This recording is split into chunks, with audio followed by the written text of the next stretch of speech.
What up? What up? What up, y'all? We back, man. Wholesale Hardknocks, episode 10. It's your boy Daryl. Got my boy Mike with me. Your Yo, boy Daryl. What's dog? good, Daryl? Good, man. We got a special guest today. My guy, Mr. 9 to 5 flipping, Mitt Smith. This dude's a wholesaling legend in my eyes. Out of Philly, doing work in Baltimore, Philly. Let's bring Mitt up here. My guy, Mitt. Hey, what's going on, bro? What's going on, brothers? What's going on, man? What up, bro? Nothing, man. Where you at? In a hotel? Yeah. I'm in the hotel. Excuse my background. My baby girl just graduated preschool, so she wanted to come to this water park out in, I don't know what the hell, Williamsburg, Virginia. We in the middle of nowhere. And so we out Love here. that, bro. Yeah, absolutely, man. So had to be here, man. Because we supposed to do this podcast last week, and then I had to do something then. Like, I can't keep telling my guy Daryl, no, we got to make it happen. So it's all good, bro. You here, bro, and that's all that matters, bro. I appreciate that, man.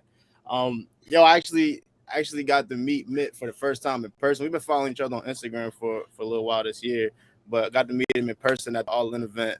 Yeah. Vibe up to like 2-3 in the morning, just talking shop, bro, talking real estate, having a good time, bro, and I appreciate that, man. Nah, I loved it, man. I loved it. That's what it's about, bro. That's what it's about, and being able to, have a good time, but also provide value to each other and introduce them to your sub 2 family and everything. Nah, it was a good vibe, man. Definitely bro.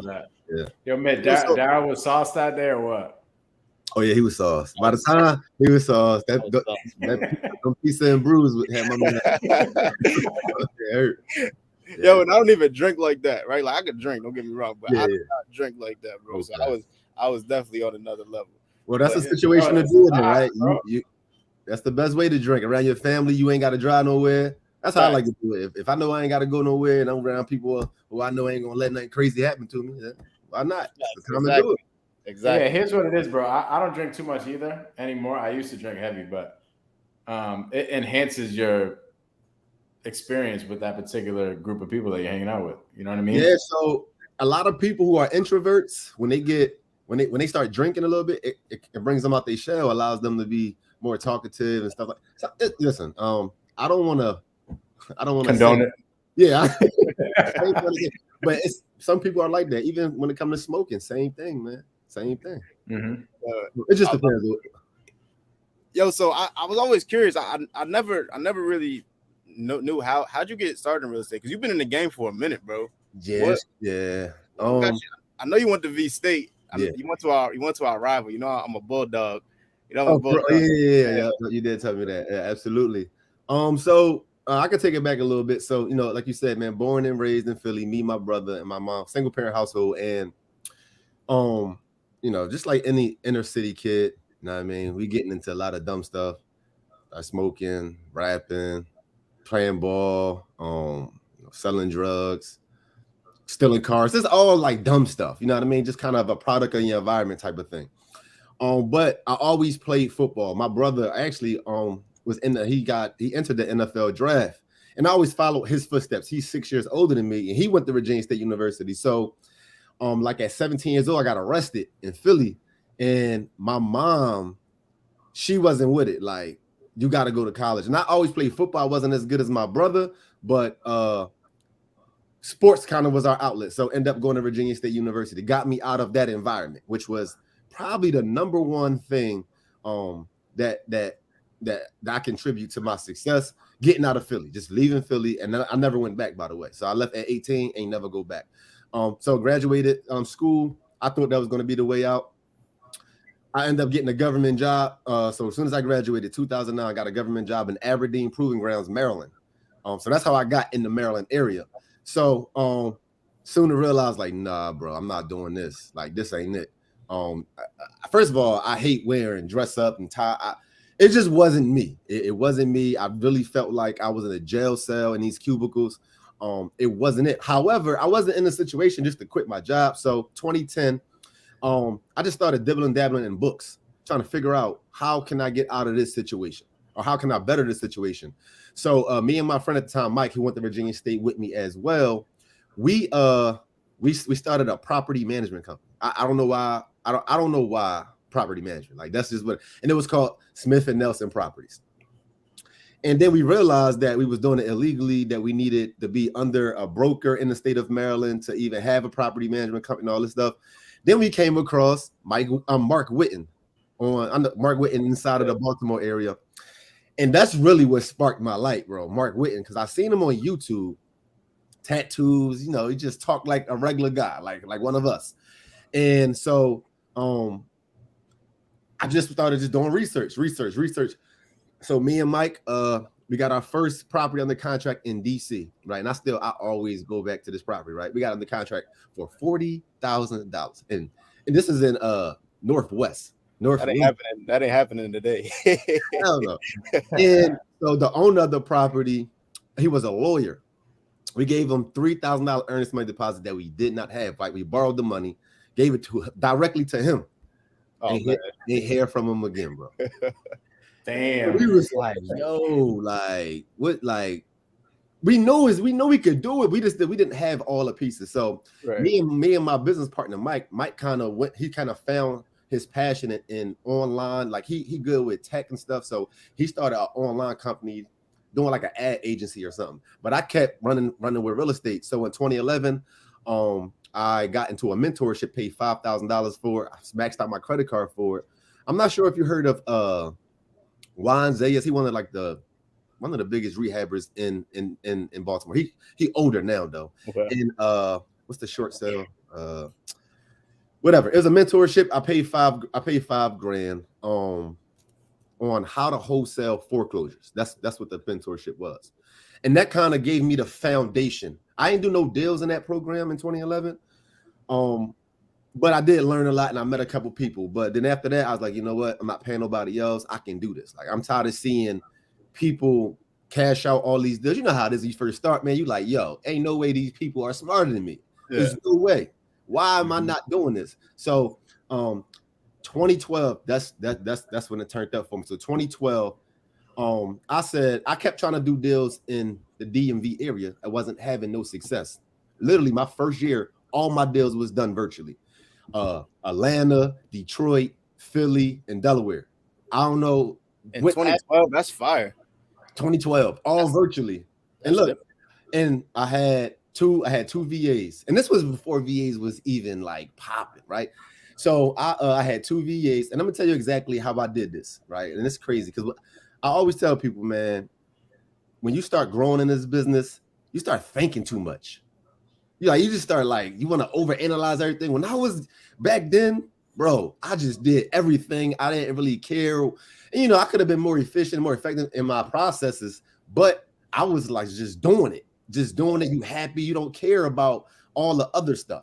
And, Instagram at the time, I don't even think I was on. I don't even know if that existed yet. I know I was on Facebook, but I used to get on. I definitely was on Facebook. I used to go in these wholesaling groups on Facebook and become a part of people's buyers list. So as if I was a buyer, because I wanted to see where they deals was coming from, what zip codes they deals was in, and that's literally how. I ain't do no research on no markets. I just seen where the top wholesalers in these Facebook marketplace, in these Facebook groups, where was they deals coming from. So I opted into being nearby. So I used to get emails all the time, a new deal here from these wholesalers. So I literally used to spend thousands of dollars on yellow letters, complete.com. I still use them sometimes. Bro, I used to flood Atlanta. I used to flood Delaware, Detroit, and Philly. And I'm talking about, bro, and I'll tell you, I got maybe 4 or 5 credit cards maxed, like to the top. I'm just making minimum payments so my credit don't get messed up. Maxing everything out with these yellow letters. Again, my systems wasn't in place, so I'm literally the one. I'm literally the one answering calls, because the way it was set up was, I would send out these letters, they'll call me, and then because the VAs came in a little bit after that, but they'll come in, bro. I'm at work, and I'm like taking these breaks. I'm leaving, and mind you, Aberdeen Proof Grounds is a military base. The service is trash. I'm leaving the entire base to have conversations with sellers, right? Because bro, once you miss that phone call, they calling. It's like it's hell that back and forth is hell. Mm-hmm.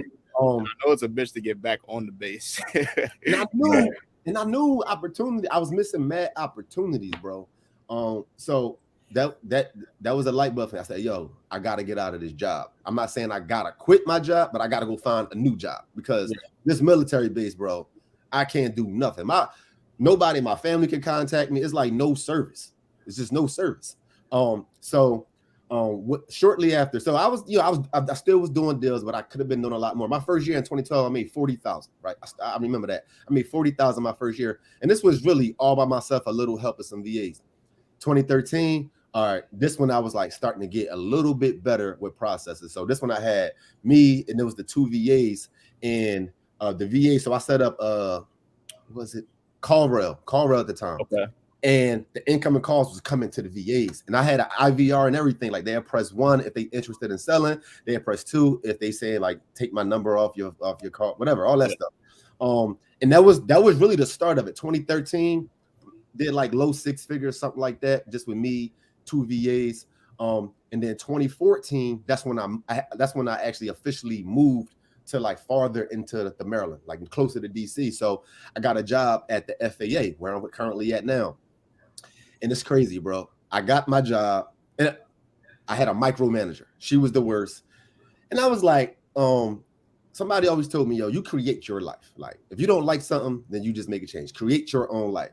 True. And the thing is, I'm not gonna lie, right? To this day, it's still even though I make way more than my job ever could pay me, it's still a fear in me that all this can stop today. But I still got my job, right? My grandma, my mom, to this day, my mom passed away. I kind of skipped that. So my mom passed away in 2010 of lung cancer. So as soon as I graduated, she passed away at 49 years old. And that was the only person I had. That was it. I didn't have a relationship with my dad at the time. I built the relationship with him after my mom passed away, and then he just died literally in December of 2021. So both my parents are gone. But what I was saying was at the FAA, I had a boss, super micromanager, and I was like, man, look, I'm still feeling like I need my job. I don't know why. Even to this day, sometimes I feel like that. And I'm like, I don't know what it is, bro. It's a mindset thing. It's a mindset thing. And the thing is, I quit. I ain't quit. I told the FAA, I said, look, I need a new boss. Right. I was gonna give it one more try. I need a new boss. If I don't, I'm out. At this time, I got shit. And we got 5 to 7 years in the government, right? And if you don't know about the government, it costs more money to fire somebody than to do to hire somebody. They don't want to. You can't easily get fired in the government. Like you got to do something extreme. So they found me a new boss, right? Black guy, real estate investor. My boss is a real estate investor in DC. Right. He owns a lot of houses in Northwest DC, right? You saw deals doing? No, he an old school. So he an old school investor, right? He put down 20%, and these houses expensive. Like he put down 20%. He that guy. Like he ain't gonna do all this creative stuff. He ain't gonna get on the wholesale. He ain't gonna do it. He gonna go to the MLS, and he gonna do that way, and it works for him. But he knows me. He knows my grind, and literally. So after he became my boss, 100% you can work from home. Game changer. Game changer. So I go from making maybe like 100 to like 140 a year wholesaling, just doing it because I got to do it as when you got to go into the workplace, your time is constrained. So he said, yo, 100% from the crib, I can work. I said, all right, that's all I needed, right? So now at this point, right, I'm 13 years in on the government. So I'm kind of my own. He is my boss, but he doesn't bother me ever. Last time I talked to this guy, I don't even know, right? I don't have employees under me, so I'm not in like a manager position, and I don't want to be in a manager position. Like I don't have nobody under me, really nobody over me. So I'm sure when you on my Instagram story, you're like, yo, like how he got a job, bro? Never. Like, I'd be wondering. I was actually going to ask you if you still work your job because I mean, technically, bro, I'm still a full-time employee, right? And it gets done. And I probably shouldn't be saying this, but the work I do at my government job is repetitive, right? Right. So I got VAs, right? Bro, they do all that shit. Yo, that's gangster, bro. It's the same shit, bro. I've been doing this for 13 years. So it's the same shit. Some things I gotta like sign, you know what I mean? And stuff like that. So I'll do that. That's not nothing. But it probably that government job might take up 2 hours a month of my time, right? Just Holy crap! I So wouldn't quit either. this is what look, until that changes, I'm not going to quit because mind you, I've done borrowed from, they call it, it's like a 401k and the government call it TSP. I borrowed money from that to flip houses. I borrowed money from that to do a lot of things. It's almost like a IRA, what it is to y'all. That's what it is to us there. And I just borrow from, and it's accumulating so much money. They contribute 5% to it. Like, it just don't make sense. Like, it literally doesn't make sense. But what I will say is, I had a period of like, is this job holding me back? Because I know, like, I can chill for the day. Because I know, like, the bills is like, I know it's still a kind of a safety net. So sometimes I do wonder, is it holding me back? And I'm gonna tell you, right? I'm 35 years old now. My goals have changed almost every 3 years, right? It was a point where I wanted to be, you know, a mega wholesaler. Then I wanted to be this mega rehabber. And as I'm getting older and I'm learning and I'm in different circles, I'm learning so much. This is what this what I want to say. So you probably there now. How old are you, Mike and Daryl? 25. 27. Yeah. So right now, right, y'all having fun with it. And y'all got no kids. Y'all got kids? Nah, Not yet. No kids. Master, you just said, like, you just told me you're going to move to 3 different states in the span of a week. Like, it's easy to, but right. This is what I say, man. So I got a wife now, right? So when I was by myself, bro, I used to be, you could do what, like you said, you could do whatever. You get a wife, right? So now, what her priorities, her things that she's going through life, now it's a part of you. You got a daughter, whole nother ball game now. My goals changed because before, right? I used to be heavy into rehabbing, actually, right? I don't ever really talk about this. So 2014, wholesaling started to kind of like dry up. I was doing maybe like 3 to 4 deals a month, but then it started, I don't know what was going on. It's maybe 1 deal a month. Some months it was going without doing no deals. And I was like, man, let me get into rehabbing because I seen a lot of people doing a lot of deals rehabbing. I got into rehabbing like 2014 to like 2017. I was losing a lot of money and making a lot of money. I felt like I was going in circles, bro. I felt like I was going in circles. And I said, yo, let me get back to what I do, which is wholesaling. Like, why am I trying to do all this extra stuff, put up all this money? So 2018, I got back into heavy, stopped rehabbing, got back heavy into, I think the last rehab I did was 2019. So I got back into wholesaling. And this is what I learned. This is my philosophy about all this stuff, right? And just real estate in general. A lot of us, like if I asked you, Daryl or Mike, why are y'all buying real estate? Like, why y'all buying them to hold them? Why? Cash flow. For cash flow. All right. Yeah. So then what's the end goal to that? How much cash flow you want before you like, all right, I want to do something else? Or like, what's the goal? You see what I'm saying? So I know my goal. Like my goal, like I know my number, right, is 20K, right? Okay. I get 20K cash flow, then I know I can do whatever I want, right? Yep. But that's not that's like just my first goal, right? Yeah, just to like get a little bit breathing room so I can like I don't gotta worry so much about exactly. But like I want 100K cash 100K, yep. And the reason why I want so much is because I can't help nobody with, like, the more money I make, the more people I can help. Right. Okay. And that's my whole thing, right? I want to be able to travel, do whatever I want, help as many people as I can. So Daryl, let's say in the next 24 months, I don't want to wish this, so I'm not gonna wood right now. You have a baby. Okay. Do that goal change? No. That goes. It makes me go harder. It makes you go harder. So let's say right before you leave Maryland, you move to Arizona, you find out you got a baby in Maryland. That's different. That's different. You're not going to do this. These things are going to happen. I'm not saying in particular. These things are going to happen, and your lifestyle and your goals are going to change. Yeah. How about you, Mike? Same thing. 100K, but active income is what I first want to get to. 100K wholesaling, active income, and then passively, I want to hit that 100K as well. But the goal is similar to Daryl's, to just make impact. You know? Yeah. The impact, and I think that's everybody's passion, bro.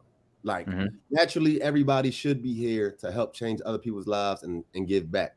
But you also still got to make money, right? You still got to make money. Right. And passive income will never be as great as active income, right? Never. It's just not. It's never. I want to have a debate on Instagram live about this, right? My wholesaling business is more passive than anybody's rental portfolio, except if you got, big multifamilies like Grant Cardone. But I'm talking about the average people we talk to on a daily basis. My wholesaling business is definitely more passive income than anybody rental portfolio. I don't care how many rentals you got. Let me tell you, I feel that part, right? But there's so much more that comes with the rental portfolio. Yeah. Oh, yeah. Right. Like the depreciation, principal pay down, right? All that's coming with it. With wholesaling, like I told you when I came and talked to your your class, right? Yeah. The first property I wholesale, first sub 2 deal I wholesale appreciated over 150,000 in 9 months, bro. Why don't we ever talk about a business appreciation? That's what I was just going to say. They're two assets. They're both assets. Active income and a passive income business are both assets. So I ain't even tell y'all this, right? So my 9 to 5 flipping house masterclass, right? I ain't tell nobody this.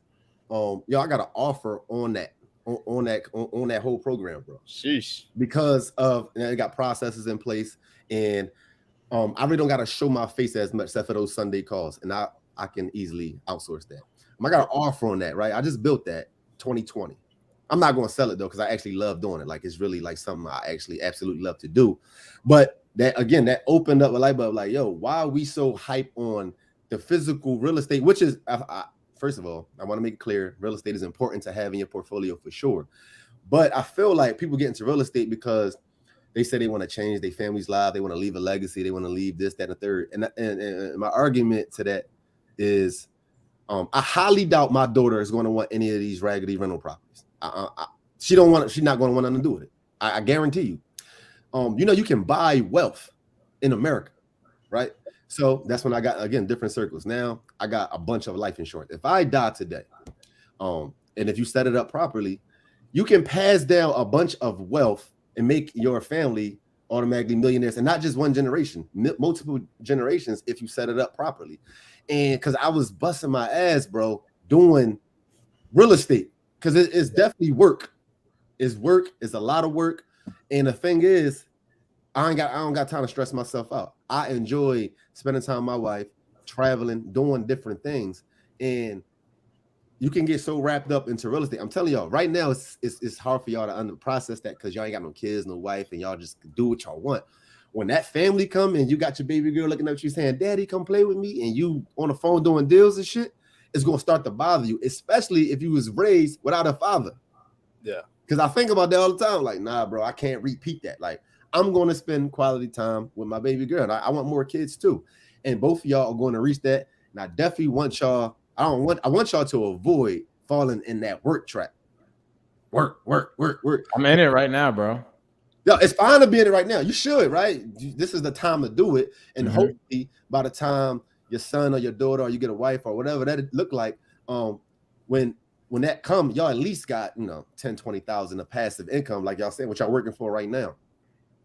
But outside of even real estate, y'all, man, to get to 20,000 a month in passive income, it's a lot easier ways that you can get done this year outside of real estate, which we don't, because I'm telling you, when I first started, it was just real estate, and I was so in this box of real estate for some reason, like the traditional way, right? I know y'all big on creative financing, but the traditional way, you go get a rental property, let's say $100,000, it pay you $1,000 a month minus the mortgage, you cash flowing, let's say at all expenses, $350 a month. Yeah. How many of those you need to reach 20,000? You need a lot. And the headaches that come with that. Yeah. And the headaches that come with the tenants. And you might say, I get a property manager. All right, you got to manage those people too, because they be scamming. They be saying all kinds of BS. And it's just a lot easier. People, I know right now, I got people in my class. They got 30 rental properties, 40. Bro, they are always stressed and never have time for nothing. And I'm like, nah, I don't want to live that life. I just don't want to. And I hopefully y'all don't fall into that. My thing is, right, I don't want to either. Like I want a lot of Airbnbs, right? My whole vision is I want to move to a different state like every 2 years, 2-3 years, right? And I want to live in my Airbnb. Definitely, I'm telling you right now, Daryl, because you are 25 years old. I know it's gonna change. I know that's gonna change. Let's go, Jay. Like, I'm tired of this shit, man. Yeah, Right. yeah. Right now, though, I'm planning on. I'm gonna buy as many Airbnbs as I can on Creative Finance and just let them cash flow. And then, all right, I want to live in Texas this month. I moved to Texas. Yeah, Airbnb, the one I just moved out of. That's amazing. I love that that flexibility. Yeah. What's y'all opinion on Airbnbs? Y'all think it's here for the long haul? Y'all think it's still at the beginning stages and we don't know quite yet? So it's not something that I would want to bank on, to be honest. So yeah, I think that the platform Airbnb is definitely short-term rentals. Short-term rentals. I think short-term rentals are. I think they're going to be here for a while. Okay. I think they're going to be here for a while because you have so many different avenues, right? You got traveling nurses, you got insurance companies, you got Miss definitely interviewing us. You got insurance. I love it though. I love the. I love it too. This is a conversation. You got insurance claims, right? You got all that stuff that you can use as a short-term rental. Yeah. Right. So it's not just Airbnb. A lot of people think like Airbnb is the only platform you got. Yeah. Right. And I was talking to TJ, you know TJ. TJ Hans? Mm-hmm. Yeah. And he was talking about how most of his clients, he's direct to booker, right? Whatever that term is. Out Airbnb altogether. Yeah. Right. So if you can figure out how to do that, why would it stop? You know? Well, the only reason I ask is because I don't want to keep saying Airbnb, but short-term rentals, because then you got different states, right? Because we starting to mess with, the big boys' money, the hotel companies, and not even just that. You got different, depending on like in Atlanta right now, for example, a lot of parties and stuff going on. So the neighbors who spent $1 million for their house, they next door neighbor is an Airbnb, and they throwing parties. So now it's messing with a lot of other things that I can see it definitely could be a problem. So when it comes to stuff like that, I'm with Mike. I don't know yet. I'm not saying it's here for the long haul. I'm not saying it's here for the short term. Listen, short-term rentals been around for a long time, but we wasn't in control. Now we got some say-so in this, and you're gonna have some bad apples. I think it is gonna be here for the long haul, to be honest with you, because they've been trying to ban wholesaling literally since I started, bro. It's always they've been trying to ban it, and all they're gonna do is add in more regular. Right? You got to get licensed. You got to get this. You just got to do it. You just gonna have to do those things. It's more things you got to go through. But no, I love you. Go ahead. My bad. I was saying I seen what you was going on one of your rants on Instagram one day, and you was talking about like it happens, right? Like they always put regulations in place. You just got to adapt. That's all it is. People are ready to quit after they say anything. Right. Exactly. You gotta pay. You got like whatever they say. People will just be ready to quit. And I'll be like, here's why I don't like it. Is because let's just say we're looking at a creative deal, right? Yeah. It's always the second exit strategy we look at. What's the first? We always look at how do we rent this out long term. Oh, and that's what I was telling you. That's the easiest thing to scale. That's the easiest thing to repeat. I ain't gonna lie. I go to Airbnb first. That's the first thing I look at. No, but safety wise, bro. Right. That's because it's my goal. Right? You definitely should not be evaluating your deals based on Airbnb numbers. I make sure that it can be a long-term rental, right? But I'm saying like first thing I look at is can this be an Airbnb? And then I'm gonna see if it could be a long-term rental, right? Just as a backup, right? But I always want to make sure it could be an Airbnb. Hold on. When you say first I look to see if it could be an Airbnb, you talking about the numbers or just the numbers? Yeah, I run the numbers to see and if there's any Airbnbs in the neighborhood first. So if let's say the numbers don't work as far as an Airbnb go, but it worked for a traditional rental, would you? I'm a wholesaler. I'm gonna sell it out to somebody. So you straight. No, bro, I don't know, because you might be leaving a lot of opportunity on the line with that. You know what I mean? Yeah. I think maybe a portfolio of Airbnbs and traditional rentals. Right. And I feel like I'll get to that eventually, but like right now, like my goals is right for this year is 100K, 10 deals a month, 6 figures a month, wholesaling, and 22 Airbnbs. Okay. Right. That's what we do. Yeah. So once I hit that, then I may dabble into some more long-term rentals and get that consistency coming in. But right now, I'm just super locked in. Like, and it's kind of like what you were saying earlier, right? Like you were in this box with real estate in general, right? Like that's how I like when I see like when I have a target, I'm super locked in, right? Like I have so many people telling me like I got friends doing day trading and all this extra stuff. Get me into all that, and I'm like, nah, let me get my real estate stuff right, and then I'm gonna get into that.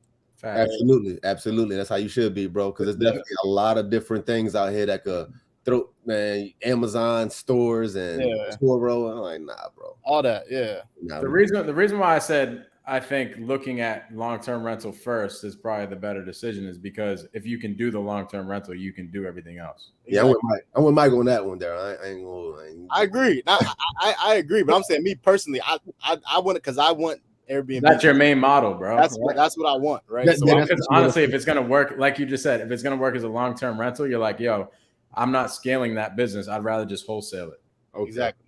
No, I see what you. That makes sense. Yeah. I'm just saying, like underwriting wise, like if you're just quickly boom on a screen, you're underwriting a deal, and it works a long-term rental in your head. Hey, yeah, this is a deal. Whether it's we go Airbnb it or we go wholesale it. So let me ask y'all a question because I was working on this deal in Key Largo. I think I told you about this one, Mitt. It's in Key Largo, and it on Airbnb it can make $10,000 a month net. It make $10,000 a month, but it won't work as a long-term rental. Y'all leaving that on the table? How like when you say it can net $10K a month on Airbnb, is that like guaranteed? Like you are very sure of that? I'm very sure. Yeah, it's not. I'm not gonna say it's guaranteed, but right? Like some months it may go down to 8,000. Some days, some months. Even if it go down to 2,000, you know, if it's net in 2,000, I'm still not mad at that. Exactly.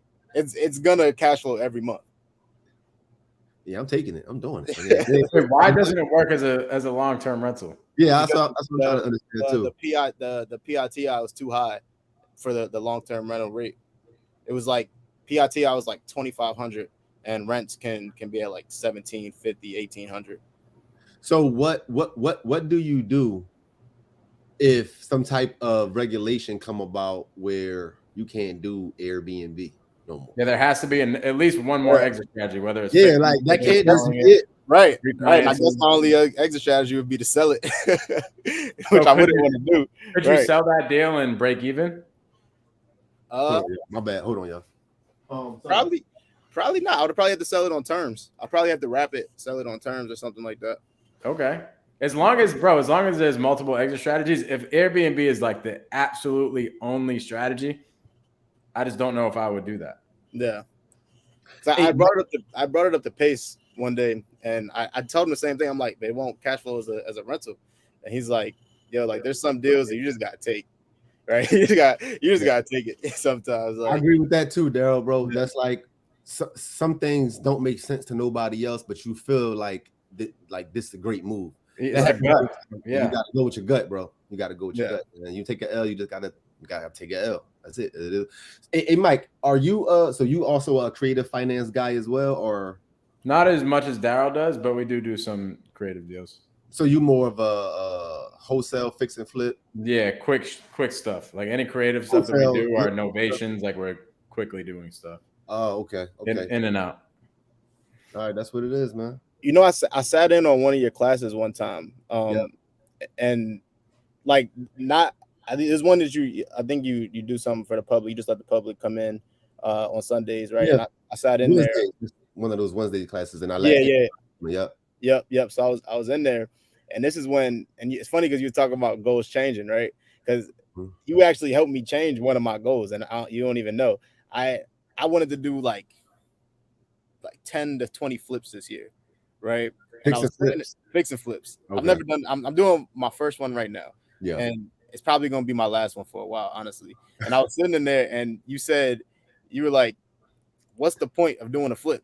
Like you were just showing, like, I make this amount of money wholesaling, and I can just go into another deal without having to go into the headaches and do all this extra stuff. And I was just like, "Damn." I'm gonna tell you why I got wrapped up into that, bro. When I first got into fix and flips, I got wrapped into it literally because of social media, bro. Yeah. They make for the best pictures, right? You turn in the house, bro. You turn in the house from shit, and you making it look beautiful, right? Mm-hmm. And that's an amazing. Somebody got to do it though, right? It's great that people are definitely doing that, changing neighborhoods. It's just not going to be me, bro. I got mad stories when it comes to fixing and flipping with contractors, and I still be thinking about some of that shit, man. It ain't it. It ain't it. I always tell people I'm the wholesaler who make rehab money. I'm not doing no rehabs. We don't got no risk involved. I'm good. I'm good. Don't get me wrong though. You know what I mean? If a deal came across my desk and I could make, let's say I could make 10,000 wholesaling it, or I could make 110,000 if I rehabbed it, I'm going to rehab it. Right? It's just going to make it's too big. It's too big of a difference. Yeah. So things like that, yeah, but nah, I'm good on rehabbing. I'll do a lipstick job, like Mike was saying, out some carpet, some paint, maybe update some bathrooms, a kitchen, something like that. If I'm knocking down walls, getting a new roof, waterproof in the basement, and all that, I'm not dealing with that, bro. It's too many moving parts, and it's just too many other easy ways to make money in real estate for me to go do a rehab. Right now, do you understand how scared I would be in with these interest rates going up if I had 80K, 100K rehabs going on right now in the middle, or even new construction projects? Bro, I would be scared. Yeah, bro.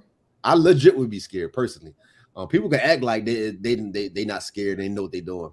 But when I'm online, most of these guys who teach in real estate or who've been in real estate, they literally just start making real estate money in the past 3 years. They've never been through a damn recession, or it don't gotta be like it was in 08, but they never seen this, right? They got in the game, interest rates was already 3%, and it only been 3%. It never was 5, 6. And look, I literally I got a duplex that's underwriting with my lender right now, bro.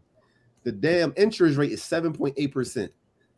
Man, what's that lender? Crazy, connect me with that lender, because I got one freaking 9.7 that I'm supposed to close on next week. Bro. And it's like I'll take that 7. Look, this duplex only 120,000 I'm paying for. And 7.8%. I ain't tripping, right? It's still going to cash flow. I always like the numbers still make sense for me to move forward, and I can refinance at a later time when interest rates probably come back down. I don't know. But it's still cash flow, so I'm not tripping. But can you imagine, bro, you in the middle of a extensive rehab, and your intentions was to do the burst strategy in the next 6 months, and these interest rates about to be 9-10%. That's hard money. Yo, my hard money would be 8%. Like, yeah, bro, you're screwed. It's spooky season, bro. Spooky season. We were looking at a deal. But yeah, we were looking at a deal. It was a 3-family. We were thinking about doing it, and the wholesaler ended up bringing it to somebody else. And after the fact, I was like, bro, I'm so glad we didn't do it. And literally, this just happened like a week ago. And from that, after we thought about it, I'm like, yeah, hell no. Any more deals like that come through our desk, just say no. Yeah, bro, it's nah. And people, it's crazy. I can still wholesale them joints though. People still buy. Right. I don't know what they doing or if they educated or not, but nah, I'm good. Hedge funds stopped buying. Hedge funds are slowing down crazy. Oh, that's crazy, bro. When was this? This was sometime last week, man. Yo, a hedge fund pulled out of a deal, bro. Of yours?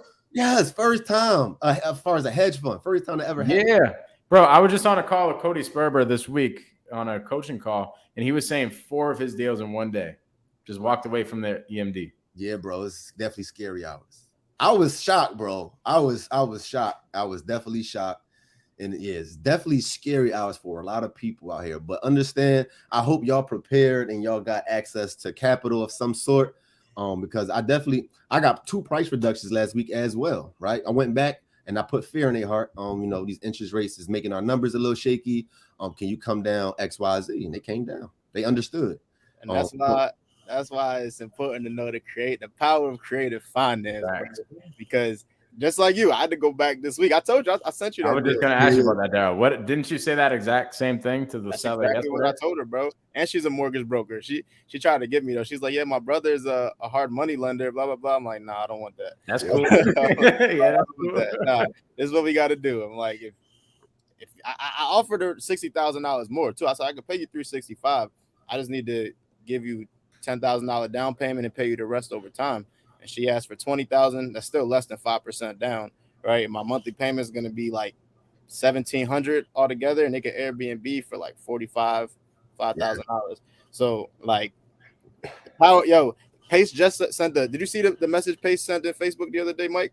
Oh yeah, bro. That's why I'm doing knocking pre-foreclosures today. Long ass message, bro. Just saying, like, if you're doing fix and flips, if you're doing 6-7 fix and flips at a time, slow down, scale down, right? Like, because we have no clue what's gonna happen with these interest rates. But this is the best time to really understand this creative finance stuff and solve these problems, because it's gonna be killing deals, bro. Like like your deal, you're lucky, right? Because the interest rate's not killing the cash flow. Yeah, right.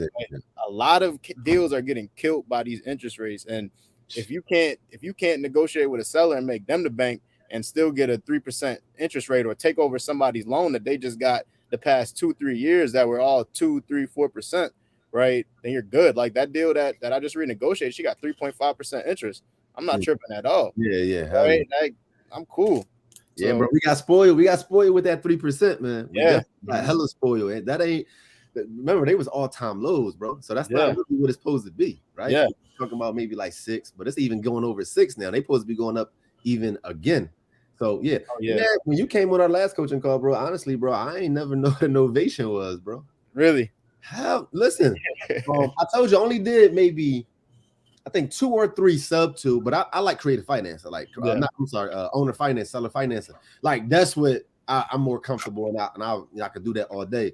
But sub 2, I still be having, like, because the way you explained it, I loved it. You outsource a lot of the process, which when I did my sub 2s, bro, like talking to the banks and all that, definitely gets scary, bro. Like bro.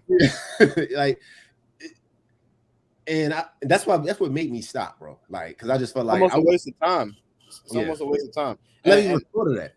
Yeah. I had to learn that lesson the hard way, bro. And that's actually what I wanted to ask you, because you've been in the game for a while. We got about 22, 23 people watching right now. I don't know how many people Mike got on his Instagram, but what would you say the biggest lesson you learned is? You've been in the game for like what, 13 years? You said 14?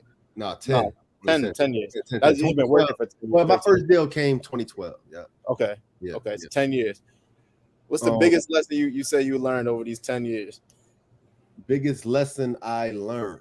Oh, that's a good question. You got another question for me? I want to think about that. I got another question for you. I got a couple. I do want to think about that. I want to give a good one, because definitely learned a whole lot of stuff, bro. Yeah. I was gonna ask about the past and how that affected what you're doing right now. As far as what? You were playing football, you were in the streets, you're doing a bunch of different things before you got into business. I want to see how that correlated to what you got going on right now. I think just seeing my mom struggle, for one, and having security, bro, which is why I still probably got my 9 to 5. Like, I always want to be secure. And not just that, man. When my wife, she worked, I met my wife at Aberdeen Proving Grounds. Like, that's where I met her at. And from the beginning, right? Literally from the beginning, I set myself up. I told her, I said, I'm gonna retire you. Like, that was like one of our first 3 conversations, bro. She always remembered that. And, we 5 years in a relationship, and she's still working. You know what I mean? She don't want to be there. Like, she don't like it. And as a man, right, seeing my mom struggle with 2 jobs, and my wife working the job she don't, it's like, damn, I can't repeat that. So the most gratifying thing, bro, was really retiring her, bro. Like, that. When was that? Last year. It felt amazing, bro. And knowing, right, confident, like, even if shit hit the fan, bro, like, we still good, because I got a lot of passive income. So I'm not that right there, the security. I don't know what it is about me with this 9 to 5, bro. That just real quick to touch on that just hit me personally. Like, recently, this just happened. My girl just got a second job where she's working, and I promised her the same thing. I'm like, yo, I'm getting you out of this 9 to 5 shit, because she hates it. She's like, yo, I'm driving to work every day, and this shit sucks. I don't want to be here. And I feel like it's my responsibility. I have to do whatever it takes. You gotta be a man of your word, bro. You said it. Big facts. So she started that second job last week. And as she's there until like freaking 12 o'clock at night, because she'll go to work early in the morning, doesn't come home until 12. I'm like, yo, I can't sleep. Ain't no way. This your wife or your girlfriend? To be. Oh, okay. My girlfriend. Yeah, for sure. So I'm like, I can't sleep until she comes home. I have to be working until she comes home. Ain't no way I'm letting her do a double shift while I'm sitting here laying in bed. And so just to even kind of touch on that a little bit, my wife always felt left out in the real estate business, bro. Like she always wanted to be a part of it, but I'm like, bro, I don't know what you're going, like, what can you do? Like, you're not going to talk to sellers. You ain't going to go take pictures. I'm not going to send you to go take pictures of properties for me. Like, I was having a hard time have her fit into something that I can, that she can do. That actually will bring out her gifts. You know what I mean? Yeah. I was want to just doing anything. Right. So, which why 9 to 5 flipping masterclass thing was a super blessing, because she's a creative person. She loved doing creative things, and she gave me the idea to do all this, bro. Like, I used to do little one-on-ones with people kind of when I had time, but of course, I'm sure you do, and you do. Y'all get DMs all the time. How you do this? Can you help me? This, that, and the third. And it's but so much you can do when you're running your own business. She said, why don't you do it as a group? Why you keep doing one-on-one with people? And mind you, I was about $700 for 6 months one-on-one, bro. You feel me? And it's like, hell, undercharged. So that's why I came out with the program, and it was because of her that this even came about. And now I end up, I'm not sure if I told y'all this, but I hired Inner Circle mentorship for her. YouTube ads is a YouTube ads Inner Circle thing. And it was $25K, and I paid for her to learn so she could run ads for me to like get my, get the program out there. And that's what made me feel secure and saying, all right, quit your job. Because now she was bringing in money to the family, like something that she actually, a new skill that she learned that now she can teach other people. So now she get clients that want her to run her ads.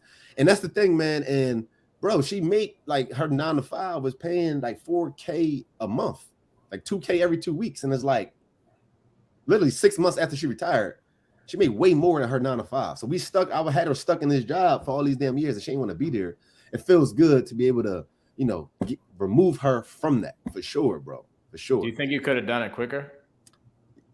Bro, I could have done that joint probably 3 years until our relationship. But for one, we wasn't married, right? I'm not gonna lie. I didn't know that. Like, I knew that she was the one, but at the same time, bro, shit happened. Like, we got into mad arguments a lot of times. You know how that go. Like, if I don't feel like we're gonna be like this, I don't want to be responsible if we break up and you ain't got a job no more. You feel me? That's why I asked you, Mike, is that your wife? Because she gets soon to be wife, but next month something happened. She then quit her job. Now she gonna be homeless because you made her quit a job and you ain't even married. And legally, you ain't got nothing tied to her. No commit is nothing tied but words. So it's different when there's marriage involved, bro. It's definitely different when there's marriage involved, which is a whole nother topic. You know what I mean? Because once you get married, and this is my philosophy. Pace is married. Yeah. All right. I always say this, right? You definitely could get rich single for sure, 100%. I think to get wealthy and to stay wealthy, you definitely got to be married, bro. And that's a whole nother topic we don't got to get into. But I truly believe in that. I was gonna ask you that question because, like, a lot of people that I look up to are married, right? So my guy Logan, I know my guy Logan, the guy who bought the RV and asked me if I wanted to move into it. He's like, that's the first question he ever asked me. He's like, you got a girlfriend? I'm like, yeah. He's like, you gonna marry her? I'm like, yeah, in the future. He's like, well, what are you waiting on? I'm like, I'm waiting to get stable, financially stable. He's like, bro, do it. He's like, marry her and it's gonna happen. I'm telling you. Yeah, bro. How men think, especially at 25, we all think the same thing. Again, bro, you learn and you grow so much when you start getting older. We think that we got to go get this big bag before we find our soulmate. It's not the case, bro. It's really not the case. I met her at the very beginning journey of real estate in general. But this is what I could tell you. After I got married, the respect level in the circles I got invited to grew exponentially. I don't know. I'm not saying that's the reason, but when you married, you definitely get treated differently by people at higher levels for sure. When you single, it's almost like they why you single, bro? There's something wrong with you. He only 25 though, bro. My bro. Yeah, bro. I'm saying that's what people look at. Like, yo, what's going on? Why is this cat single? I do think though, bro, you can't really reach your peak until you marry. It's crazy. And it's kind of hard to explain, honestly. I feel that things, bro. Like right now, you young, wild, and free. Literally, you can do what you want, right? And it comes with another level of focus, right? Like you're not out here looking, right? Like a lot of people that I know that are married, they're like, yeah, I unfollowed the Instagram models, blah blah blah. I'm like, I ain't ready for that yet. Like, I'm not ready for that yet. Yeah, but and it is affecting you a little bit, and you don't even realize it. It is, bro. Waking up in the morning, having 7 good morning texts from 7 different women.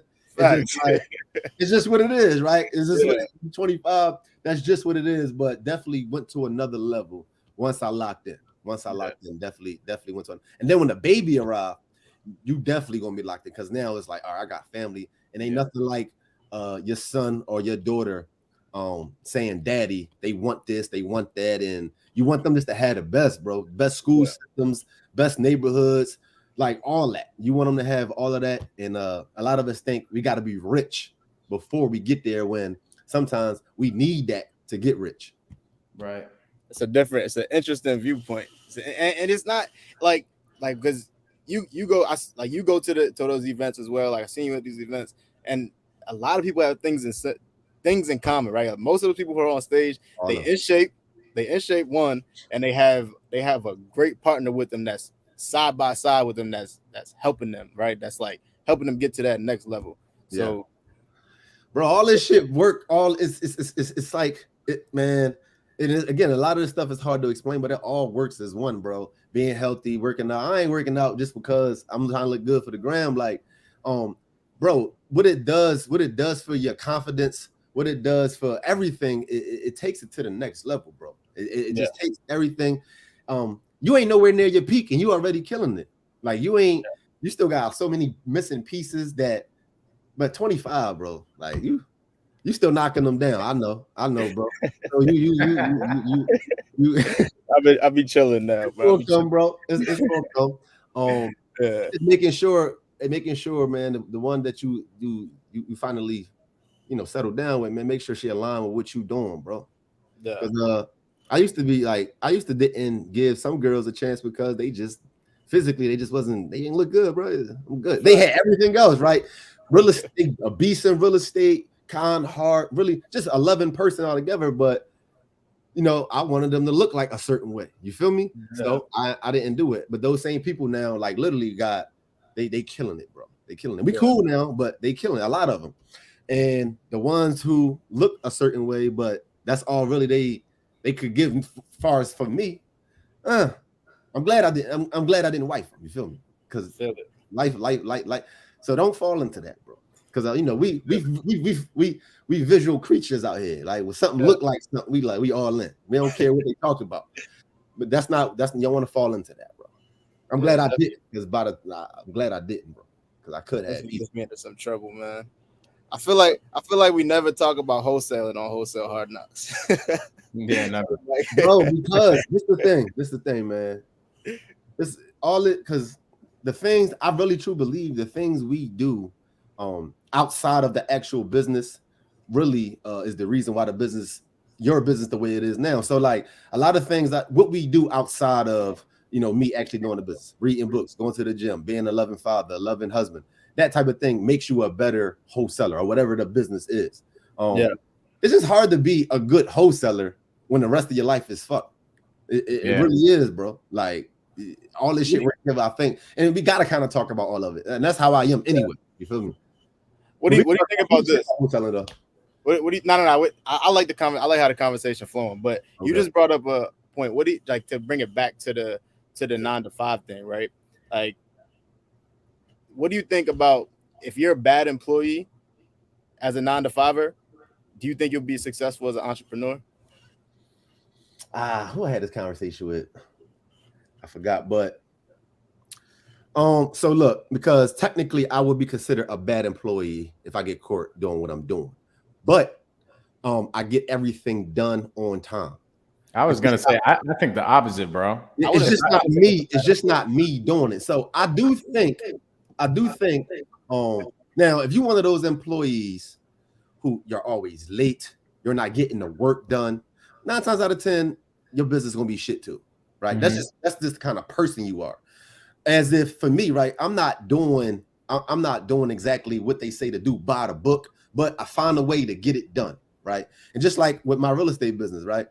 I'm not gonna sit here and say I follow every step that it says you got to do to get a deal done. No, I might cut corners sometimes. I do what I got to do to get the deal done to solve the problem, right? Yeah. And it reflects both ways. But if you think you about to just, and also being on time, bro, that right there is my biggest pet peeve, right? If you're not on time, if you can't just be on time, that's it. You can't run the business, bro. You can't be my employee. You can't run no business. You can't do shit, bro. Being on time is the bare minimum, and you can't do that. Nah. Same, bro. I learned that playing football. My coach used to say, right. I went to Cheney before I went to Bowie. Okay. Yeah. And one of my Coach Rulak, he always used to say, to be on time. No, he said to be early is to be on time. To be on time is to be late. To be late is to be forgotten or replaced. So I kept that with me forever, bro. I'm 15 minutes early to everything. Yeah, bro, man. A lot of stuff, right? You miss a lot of opportunity just by being late, right? Yeah. You be given a lot of opportunity by being on time or being early, bro. It's so many examples out here I can give.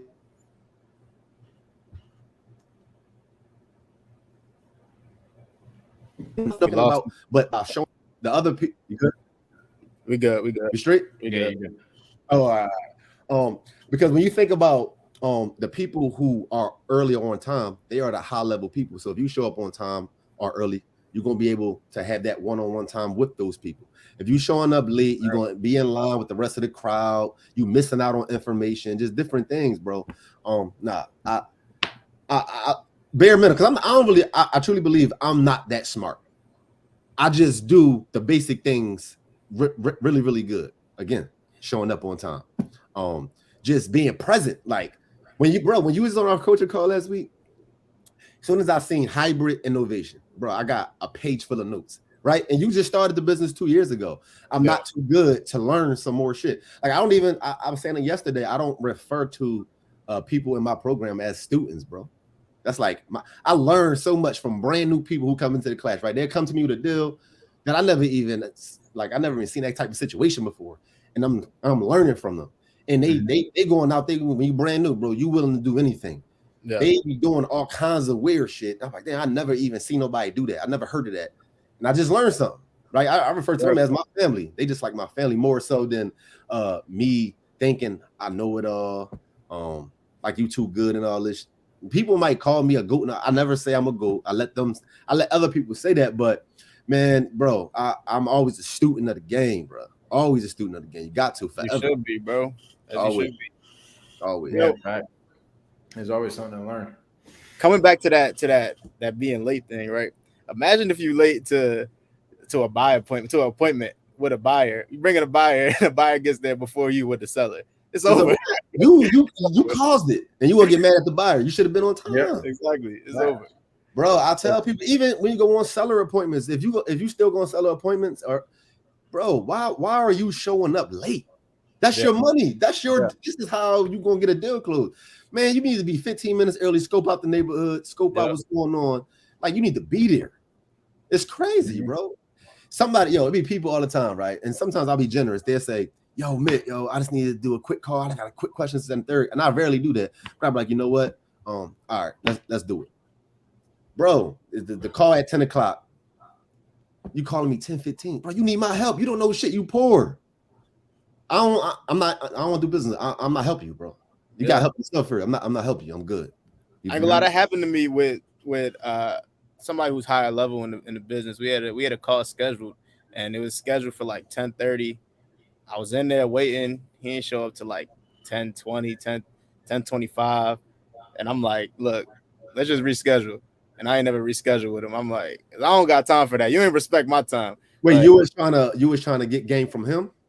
Yeah, we was gonna get that's the thing, right? He was late, and I'm like, I don't respect that. I don't care who you are. I don't respect it, but at the same time, right? Because this is like a saying I always say.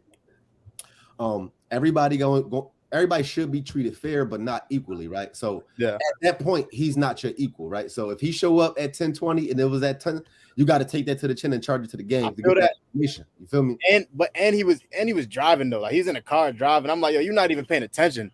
Like that's just him being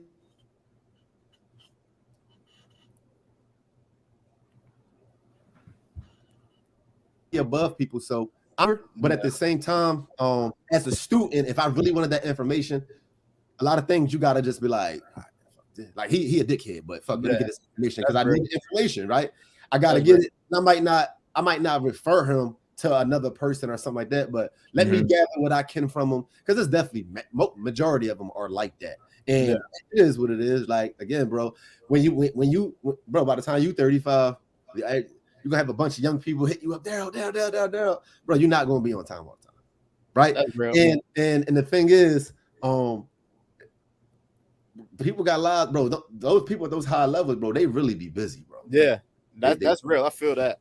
They really be busy. If it was the opposite, and you showed up at 10, now it's like he probably never gonna talk to you ever again. Yeah. That's real. That's definitely real. I feel that. Yeah. And maybe even in the future, if you have opportunities to do business with them, you might think twice. Yeah, bro. Yeah. It's like you got a phone call with LeBron at 10. LeBron show up at 10:20. You're gonna say, I don't know. That's a little different though. Y'all know who I'm talking about, and if I tell y'all who I'm talking about, you don't gotta say no name. I ain't gonna say no name. But no, it's a lot. I definitely feel it. I see what you're saying. I definitely see what you're saying. But yo, I took. When we was talking at All In, and you told me you're like, yo, eventually you're gonna have to put something together and sell it. I'm starting to see that now, bro.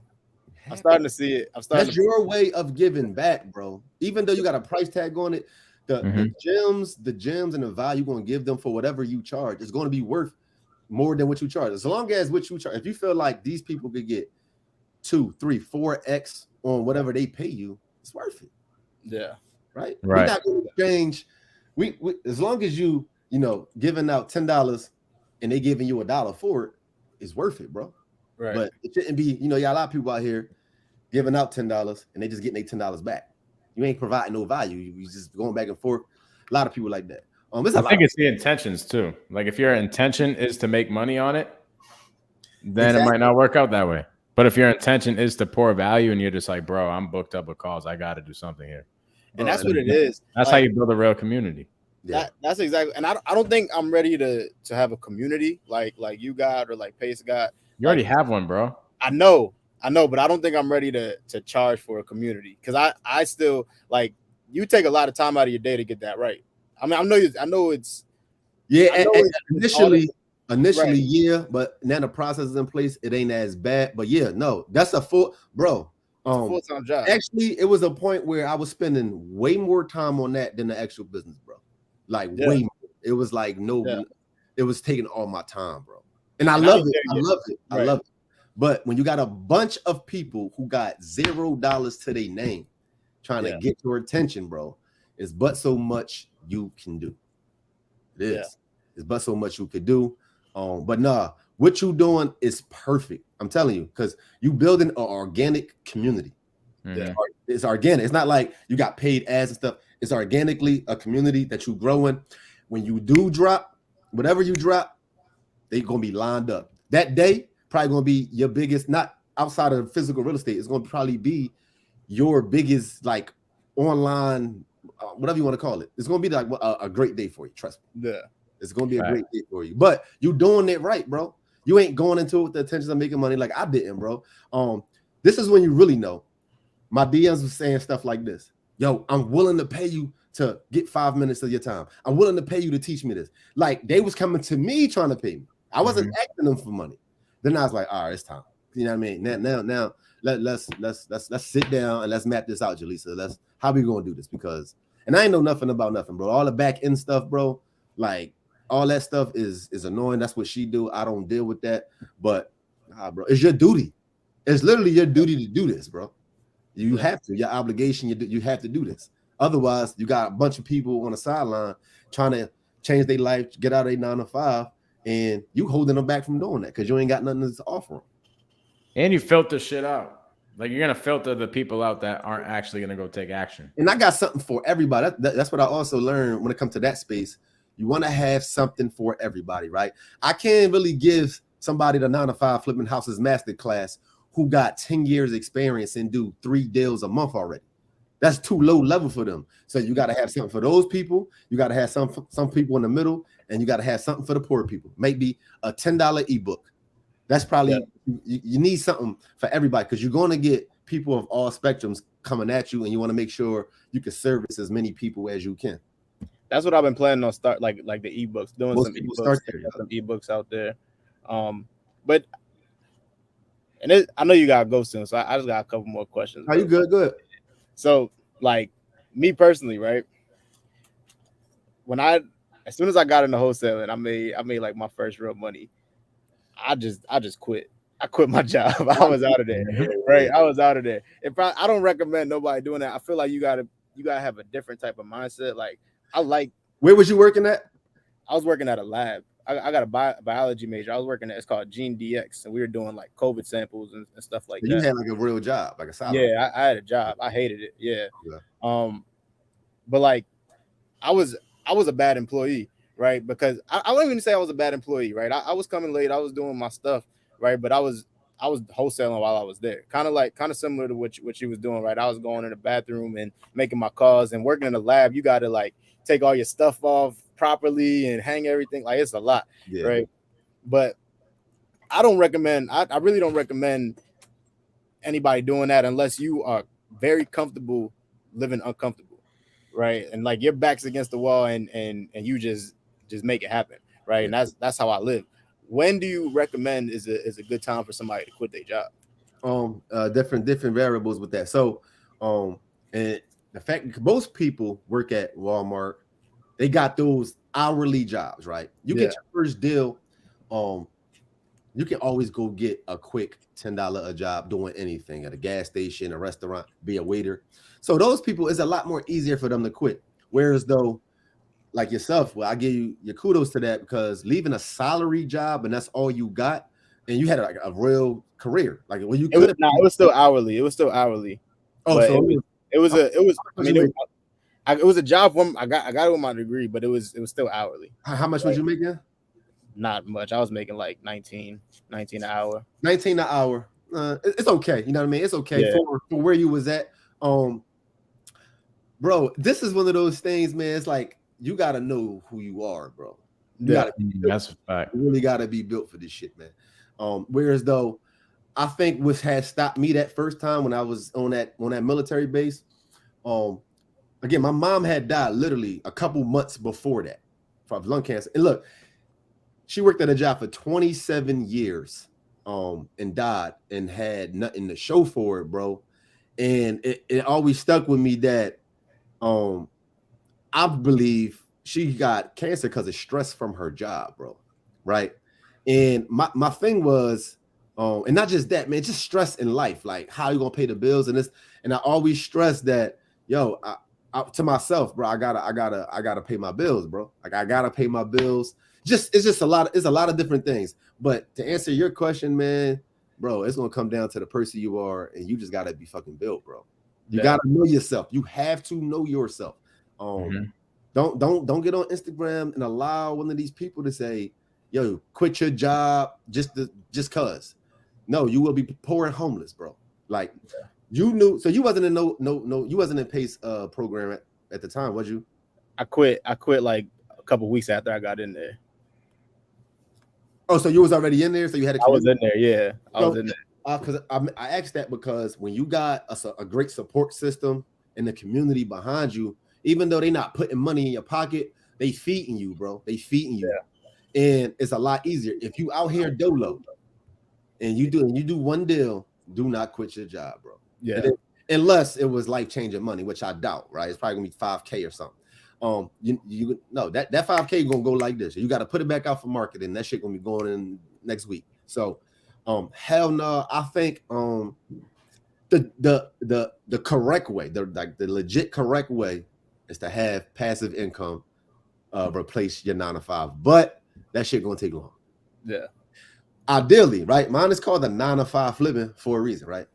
My whole thing is I want you to learn the foundation, learn wholesaling. After that, let's go ahead and let's get some passive income. Let's get some rental properties, rather that's Airbnbs, rather that's regular, to replace your 9 to 5 income. And for most people, Airbnb, you'll get there a whole lot quicker for sure, right? Mm-hmm. Most people, you get 2-3 Airbnbs. For most people, you can quit the job. That'll replace your 9 to 5 income for most people, because you're gonna get $2-3 grand a month. And most people probably make $5 grand a month from a 9 to 5, not even that. Now, if you're going the traditional rental property route, it's going to take a little longer, right? You're going to need a good 10, 20 of them things, man, because the cash flow, the net cash flow ain't going to be a lot. It's going to be $300 a month. But bro, just be built. And look, if you really built and you really like, man, I can't do this no more, go ahead, quit after your first deal and go get a side job that's not going to require a lot of your time, bro. A part-time job being a waiter, get some quick cash or something like that, and just you gotta bootstrap, bro. You gotta be living in somebody's basement, go rent out a room and just chill, like, and just grind. It's gonna come. Shit gonna click. It's gonna come. You will be tested. God will test you 100%. See if you really want this. You're gonna have some terrible months. You're gonna have some great months. That's just what it is, bro. Like, that's just what it is, bro. I still got, look, I was telling on my call the other day, I have to make $40,000 a month to break even, like across all businesses, like literally 40,000. All right, now everything from that point is profit. So I can't chill, bro. And I'm not sure if that's a good or a bad thing. You feel me? Where I created, because 40K ain't small. Like you definitely. Most people make 40K in a year. Yeah, but to be all the way truthful, that don't happen too often. But there are months I might break even or I lose money, right? And my employees, everybody still got to get paid, and I don't get shit. I don't get nothing at all. So you just gotta be built, bro. And it took me time, a lot of mindset stuff, bro. Starting out, hell no, I wasn't built. I wasn't built mentally. Just mentally, I had a bunch of girls chase, bro. Was not built. I spent a lot of money on other females for what?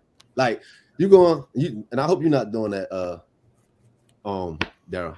I hope you're not going to 5-star restaurants, right? Because one thing about me, right?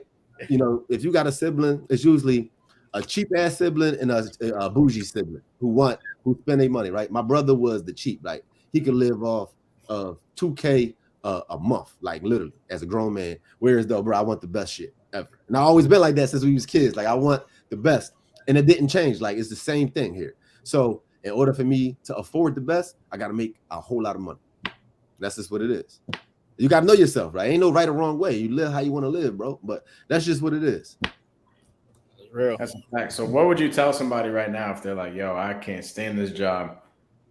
I got to get the hell out of here, but I got to make it happen wholesale. You got to make it happen. You got no experience. You ain't got nothing. You got to go get mentorship, bro. That's the quickest way. Don't try to figure this shit out by yourself. I don't care who you do it with. Go seek some mentorship. Don't YouTube it. They're not going to give you everything you need. You need to go get you need to go do your research on this person, qualify him, look at other people he have helped and not his friends. A lot of people, they had their friend be their testimonial or something, and it's some bullshit. Go get somebody, some real people who really do this and who know what they talking about. And look out for this. And I always tell people, man, look out for these words, right? When it comes to being online, look out for these words, right? It's a couple words out there you want to look out for, knowing that they just trying to sell you something, right? It's like the salesman people online. Is what's some of these words? And you can help me. Like when you get online, you might hear, like I could look at Pace and tell, oh, he a real dude. Like, he a real dude. He'll tell you don't join the mentorship. He'll tell you don't join. Right.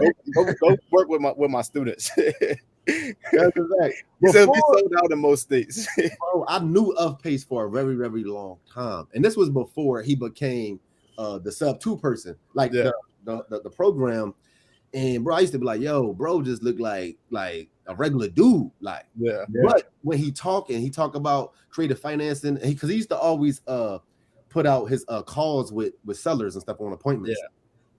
I was like, yo, this dude's crazy with it. Like, he nice with it, but he regular. Like, he just talking to him like regular. And you can just tell he knew what the hell he was talking about and what he was doing. So people like that, when you go on somebody's page, bro, and all you see is sales, 50% off, 30% off, bro, it's bullshit to go the other way. Because for real, that's how they make their money. That's probably the only way they make their money. And if the product is good, there's no way you having a sale every week. Why you always got to sell, bro? Yeah.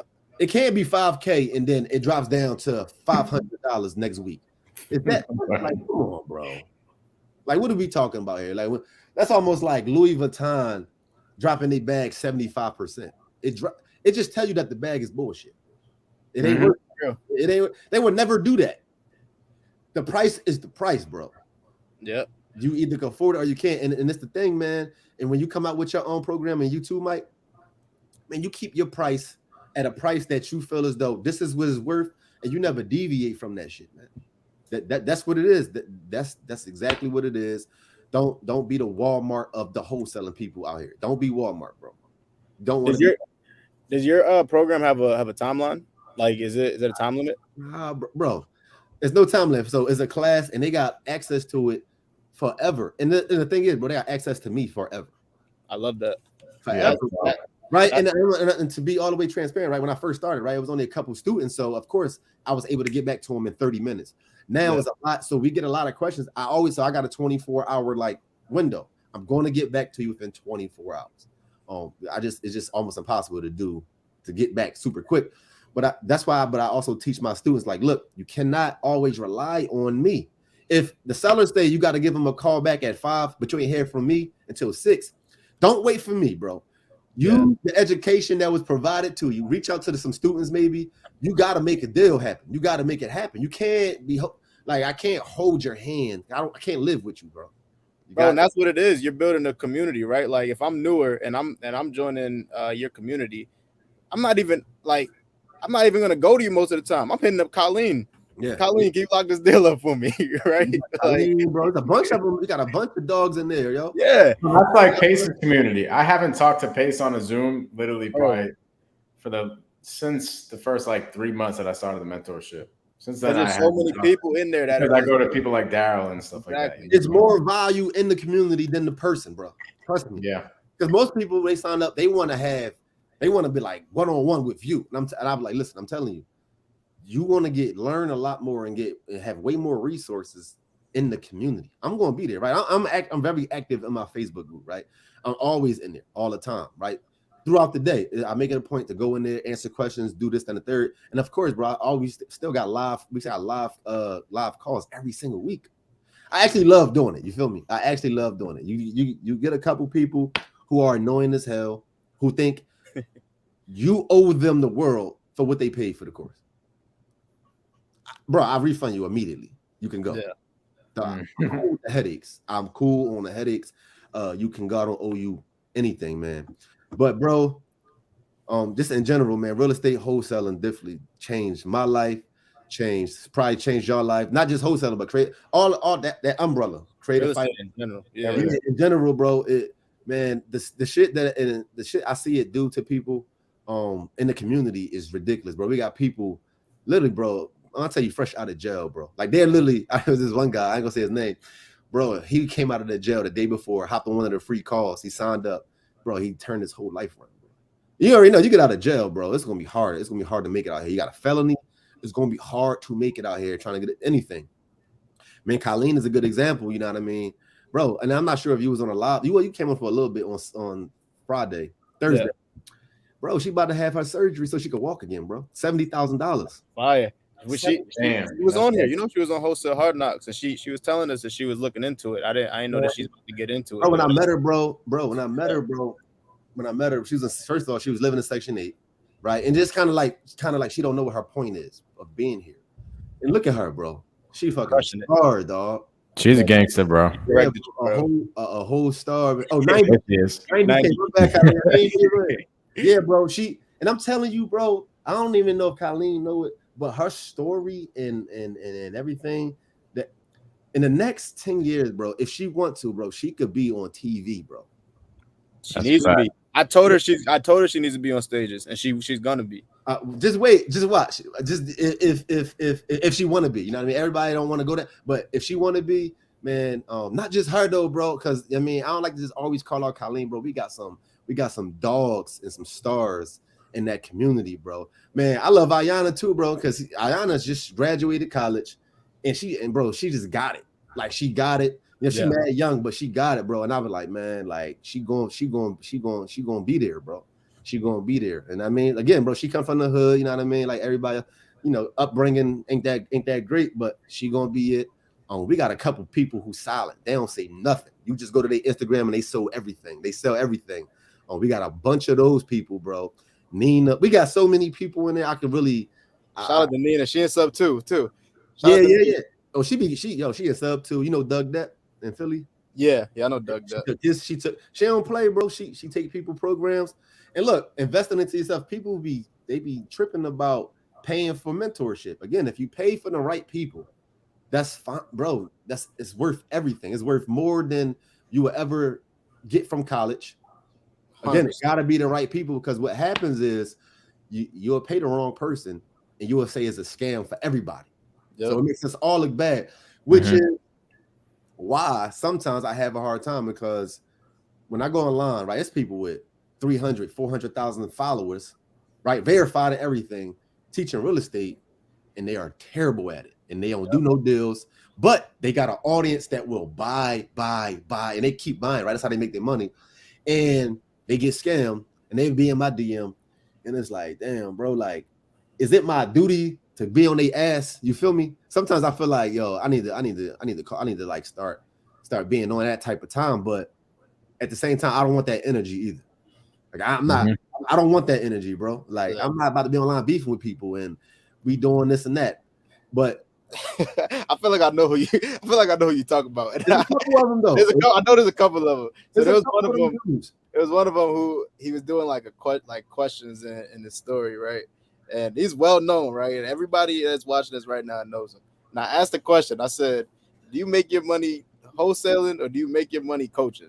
What he said? He straight up said coaching. He said, "I make my money coaching," like straight up. But at least he was real about it. He was honest with it. I wasn't the problem with that. Listen, and the thing is, one more thing, ain't nothing wrong with that, right? If I decide I don't want to do real estate no more, I just want to coach, that's fine. But I still gotta stay at least aware of the markets and know, because bro, this guy, and if this is the guy I'm talking about, bro, I got students who got all their courses, right? And I seen it. Bro, he's still teaching people to go out there on the weekends and put out bandit signs and shit. Like, bro, that's not going to work. You're going to waste your time. You're going to waste your time, right? And he don't even got text messaging in this course. Like, it's like all super old stuff, and he going off of old shit. Markets change, bro. The economy changed, so you got to really stay on top of it. If you're going to be a coach, right, you want to have the most up-to-date information. When you're in college, when you get a new textbook, you get 2.0, 3.0, 4.0, because they gotta update the textbook, bro. You can't have a 1.0 textbook teaching in 2022. You're going to set your people up for failure. But they don't care, bro. They don't care. It's real, bro. Ain't nothing wrong with just being a coach, though. Like, I want to put it out there, but you just got to be a good coach, right? Yeah. If we go to college, right, you got some terrible professors, you got some good ones. You got a business professor, right? He probably never even ran a business before. That don't mean he got to be a bad professor, a bad business professor. You got some NBA coaches who never played in the NBA before. They are amazing coaches. Some NBA coaches who are coaches and they trash. Michael Jordan is trash. He's fucking trash at coaching. He's trash. That's real. It's trash. So the person, bro, everybody is just different. They fit different. So just be out here and be mindful, man. Definitely. Yo, how does somebody join your masterclass? So right now, I'm trying to promote my 5-day challenge. It's $97, bro. 9,700 pennies. Don't get the wholesaling class, because if you're brand new, do not get the wholesaling class right now.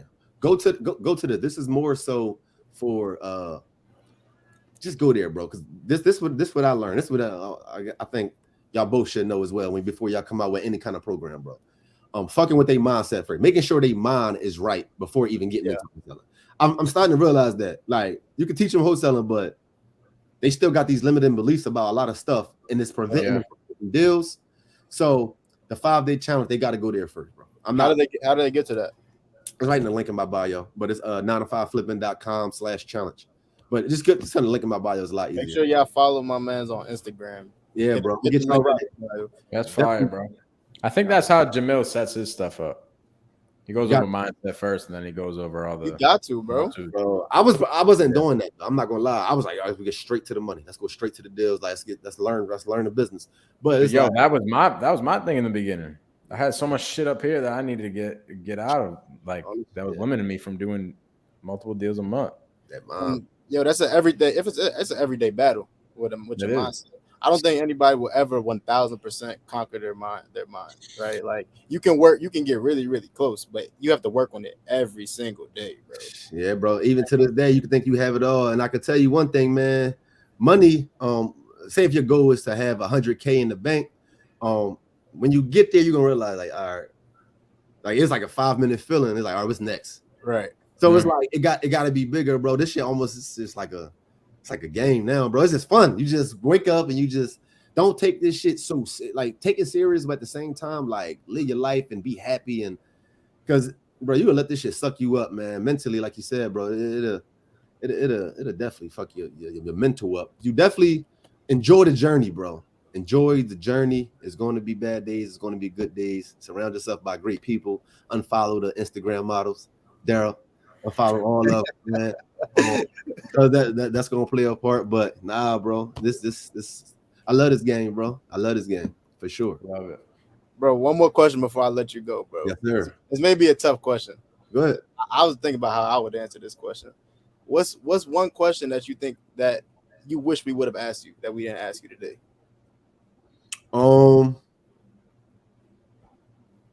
Damn, bro.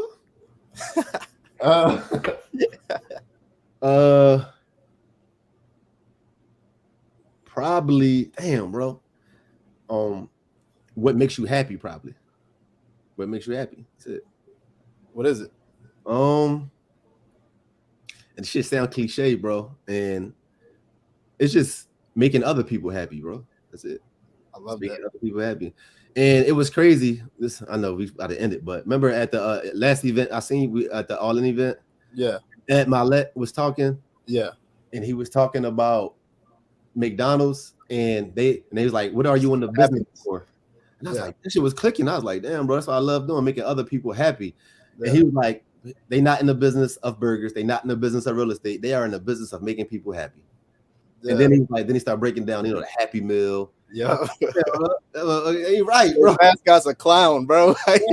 Mascot is a clown. He has nothing to do with burgers. That's real, bro. Clowns make kids happy, and that's it.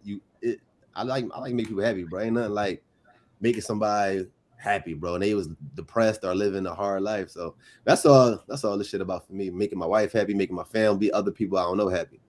That's real, bro. Because I think, and what Pace always says, your vibe attracts your tribe. I think that's why you're my man's, bro. Because my man's Keston, we had Keston on here last week, and I actually just hired him to be my high performance coach, right? Because he's all about mindset and everything, right? So that's one of the questions he asked me. As he's interviewing me, he asked me, he's like, well, what makes you happy?